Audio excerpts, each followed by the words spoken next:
Alright, so our next system that we're going to fix is our turbos. See that giant plume of smoke that comes out from behind the car in this clip? Yeah, that was embarrassing. We don't want to do that again. So let's fix that.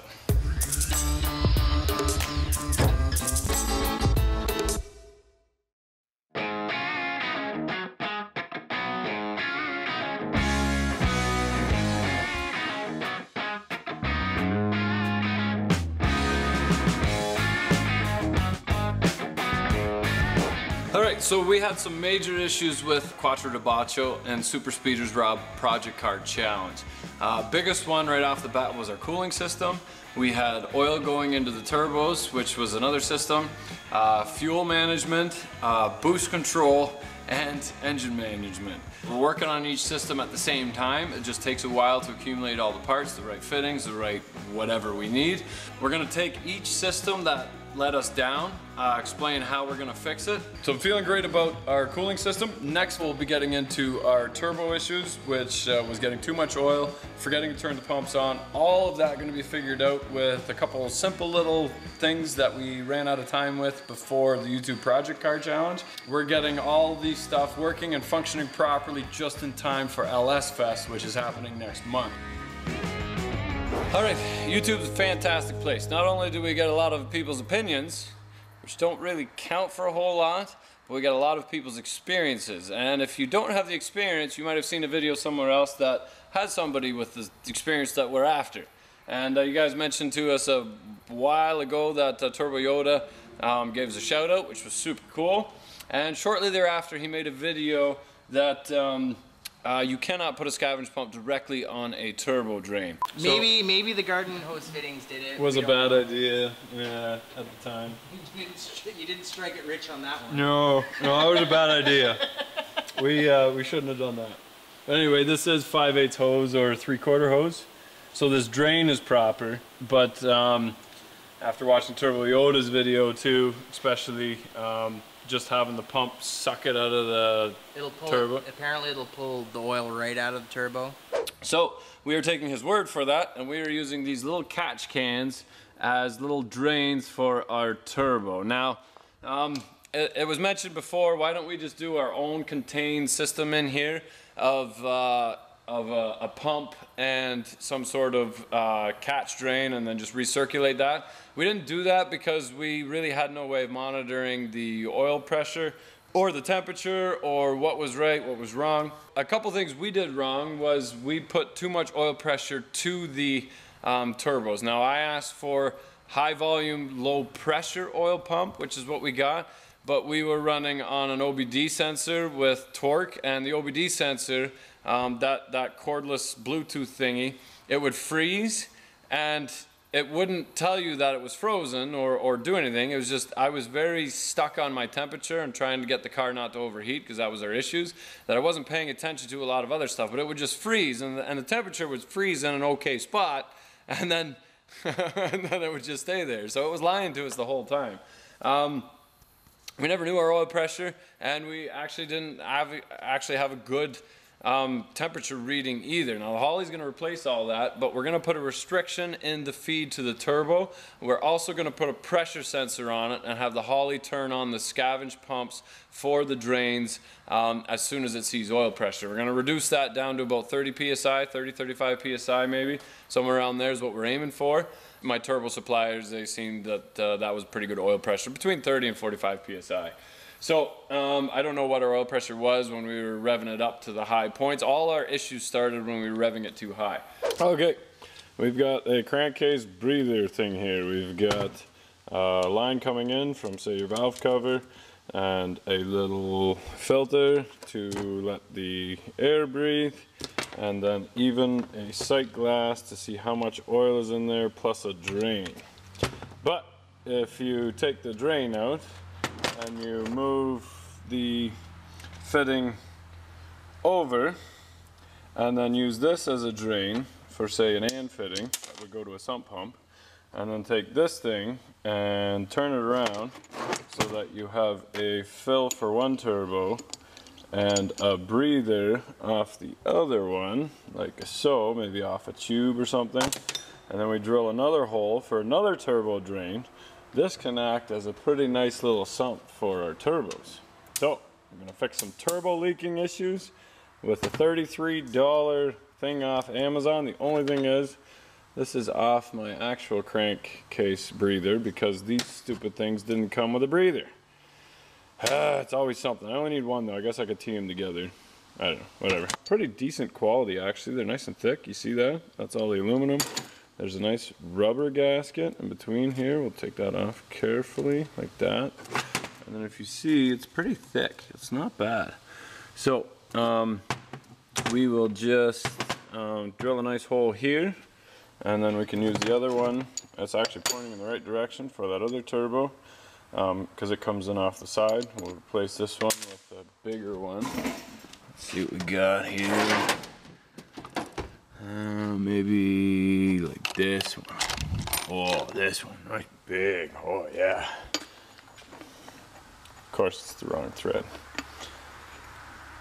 No, we can jam that in there. We can get a bigger pipe die in there and just jam that right out. Oh yeah, it's beautiful. No issues with turbo drain. Here we go. What I did for this one already is I just tapped the side of the case. This case is very thick. This is how thick the case actually is, and then it's a little thinner with a circle in the middle here. So I drilled and tapped 2 1/4-inch bolts, and then if this is where I want the thing, I'll put 2 bolts into the floor there. I just got to double check that that is exactly where I want it with the turbos ending at the top. So on the other side of this, I'll drill and tap it and have 2 plugs sticking out.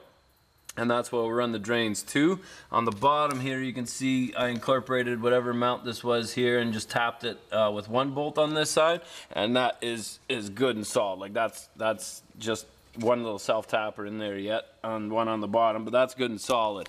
So for this side I'm gonna do the same thing. I made a little bracket here, and this is basically just gonna sit on here like that. I'm gonna drill and tap 3 holes in there. I'll do this bottom one first so that I can rotate it until I'm happy.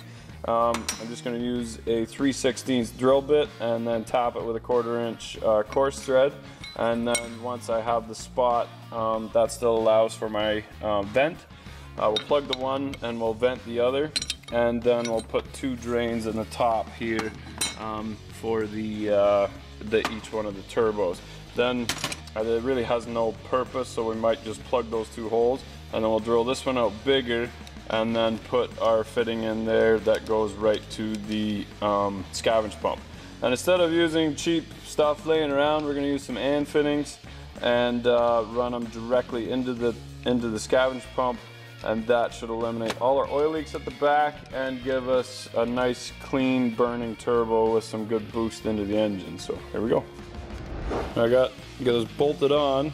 I'm gonna cut it with this bolted right up tight. I'm just gonna cut the back of it so I got the right length, and then when I stick my Nordlock washer in there, it'll lift it out just enough and it'll seal just perfect. Okay, so we've got our box mounted nice and securely, even though it's just self-tappers, but the point of the self-tappers is, well, this fitting will point nicely at that, which will then in turn come out here somewhere, point nicely out this exit here. But I've got 3 points here now, 1, 2, 3 self tappers, and now my drains. Basically my catch can ends up in between these 3, and now I can drill holes here from wherever the drains are good. So if I turn this one around so it's kind of angled towards the back, and I drill towards the back of the housing here, and then this one's basically pointing this way, and that's the factory drain, and we just kind of end up right beside this one with 2 tubes right here. We are golden. So I might have to pull the turbos off, but actually no, you know what I'm gonna do? So what I'm gonna do is take my ratchet and just run a self tapper, one here and one here where the tubes end up, and then that will make a nice mark in that canister, so I know where to drill and tap for holes. And then from the bottom I can drill in, so then I don't have to remove the turbos, because it's kind of a pain. There's nothing wrong with them. I like them right where they are. There we go. So we're just figuring out where the heck to put this. We used to have it in here, going from taking in from the rad, but why are we changing it? No turbo noises. We want more turbo noises. so all the turbo noises. I was very disappointed. So we're gonna do like 2 or 3 days of work to relocate this, just for more choo-choo noises, pew noises. So we were thinking of where to put this. So we were looking like in the door here and cut a hole in the door, but we didn't really like that because of pulling crap in, like when stuff blows up, like tires or coolant leaks out everywhere. Or gravel. Like, gravel, it's water. not like we have the best racetracks around that are spotless. Yeah. We're just, and this leaves us open to go off-roading at any time. Right. So we came up with the idea of sticking it in here, kind of like that. I just wanted to cut this pillar out because it's clearly in the way. Rich wants to cut everything out and just hot glue it in. Yeah, makes sense. So we did this nice CAD drawing. So what we came up with is we're gonna stick a piece of aluminum, just pretend that's aluminum and already done. And then we're gonna cut a square out of here for this guy to sit in there. And then somebody, probably not me, is gonna make a scoop. Yeah, out of aluminum. So just stick out the like 2. an inch or 2. Yeah, 2 inches, something. Yeah. How about that? What's that? What about more tubing all the way to the front? Yeah. Just have more tubing in the car for more air. We got lots of 3-inch tube. Why don't we just extend those right through to the front? So before we pulled the engine, I was disappointed that we didn't get turbo noises, so I pulled the intake off. And then I thought I'd go one step farther. I definitely hear turbo noises, but then I pulled the housings off, the compressor housings off, and I could see a little dribble of oil coming down right from the compressor. So I'm wondering if you guys have any experience as to whether the LS is making too much oil pressure for the turbos themselves. We can't put a restrictor in the line just because we've got 4 turbos. So what I'm thinking is putting a restrictor on each intake or wherever the oil is coming in. And from what I was reading, it's basically just a fitting with a 16th inch hole in it. For people that don't know, this is a K27 is our larger turbo, and then this is a K16 smaller turbo. So just because when you look up, what is this, an R2 or something? R2S. R2S is like the combination, so we just pulling the turbos apart, it actually says it's a K27 and a K16, so they're pretty common turbos, and guys run them on like their Volvos, and actually I think this is on Porsches. I'm not exactly sure, so. I think it's about between 35 and 45 psi. So we put we put a different oil pump in the engine. We put a high volume, low pressure in there. But the volume might still be too much, pushing it in and just pushing it right out the seals of the turbo. Nothing wrong with the turbos. They feel fine. There's no play in it. It feels nice and tight. Like this housing's, or this isn't tight.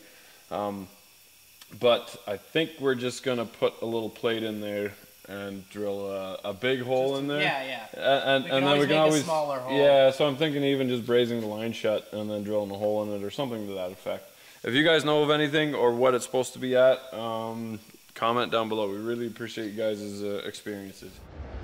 Okay, so this little magical goodness is the oil feed for each one of our 4 turbos. 1, 2, 3, 4. Ooh, somebody went to school. Yeah. We're having a problem with over-oiling or lack of drainage.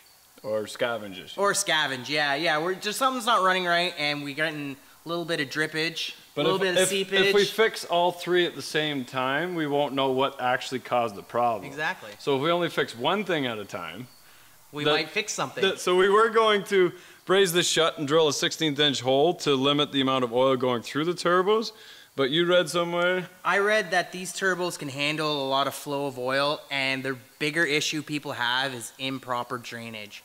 So We had that. We definitely had that. Like Turbo Yoda says, it's complicated. Just put a sump in there and be done with it. So that's what we did. End of discussion. We'll figure out if we need to. We can always braze it shut and drill a hole in it later if we get to it. It's easy enough to pull the line off and pull the fittings out. These go into the turbos themselves. And then we got looking into it. There's actually already small orifices in there. It's not like oil is just dumping straight in. It goes through 2 little passages, so there's a natural restriction right in built into the turbo. But what we did do is I had a solid line here. We put another T in it, and then we put another pressure sensor in it that will connect to the Dominator. So as soon as this sees any oil pressure, it will turn the scavenge pumps on for us, and we don't have to worry about that anymore. Yeah. So easy peasy. Let's put this together. We'll get some sealant on these pipe threads, and then throw it back on. Yeah. All right. So next video, we're going to tackle the fuel system. We're going to show you guys what the Holley fuel system is able to do for us, including that mat to pick up the fuel wherever it is. We're going to install a fuel tank vent, which is why we could only run for a few minutes at a time at Sebring. We are learning a lot. But anyway, thanks for watching, guys.